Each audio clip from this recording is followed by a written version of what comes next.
Bismillahir Rahmanir Rahim. From Rakhine State to refugee camps in Bangladesh. The Rohingya story is one of resilience, injustice, and a call for global action. Justice, citizenship, and safe return cannot wait.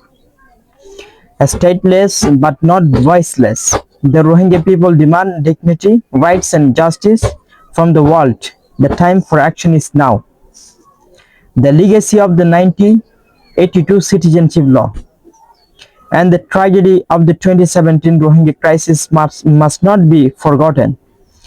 Justice and accountability for Rohingya must begin today. We are not just refugees. We are a people with history, identity, and the right to belong. The world must stand for Rohingya justice.